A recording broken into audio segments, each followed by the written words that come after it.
నాన్న ఎందుకో వెనకబడ్డాడు, అది శీర్షిక.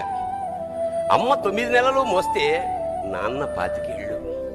రెండూ సమానమే అయినా నాన్న ఎందుకో వెనకబడ్డాడు. ఇంట్లో జీతం తీసుకోకుండా అమ్మ, తన జీతం అంతా ఇంటికే ఖర్చు పెడుతూ నాన్న, ఇద్దరి శ్రమ సమానమే అయినా అమ్మ కంటే నాన్న ఎందుకో వెనకబడ్డాడు.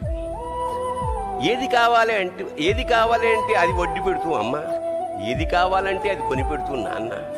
ఇద్దరి ప్రేమ సమానమే అయినా అమ్మకొచ్చిన పేరు ముందు నాన్న ఎందుకో బాగా వెనకబడ్డాడు. ఫోన్లోనూ అమ్మ పేరే, దెబ్బ తగిలినప్పుడు అమ్మ అని పిలవనే, అవసరం వచ్చినప్పుడు తప్ప మిగతా అప్పుడు గుర్తు రానందుకు నాన్న ఎప్పుడైనా బాధపడ్డా? ఏమో. ఇద్దరూ సమానమే అయినా పిల్లల ప్రేమను పొందడంలో తరతరాలుగా నాన్న ఎందుకో వెనకబడ్డాడు. అమ్మకి మాకు బీరువా నిండా రంగురంగుల చీరలు బట్టలు, నాన్న బట్టలకు దండెం కూడా నిండదు. తనని తాను పట్టించుకోవడం రాని నాన్న ఎందుకో మాకు కూడా పట్టనంత వెనకపడ్డాడు.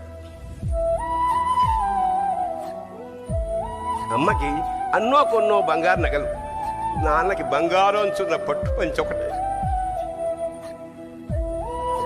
కుటుంబం కోసం ఎంత చేసినా తగిన గుర్తింపు తెచ్చుకోవడంలో నాన్న ఎందుకో పాపం బాగా వెనకపడ్డాడు. పిల్లల ఫీజులు ఖర్చులు ఉన్నాయి. ఎప్పుడప్పుడు ఈసారి పండక్కి చీర కొనొద్దంది అమ్మ.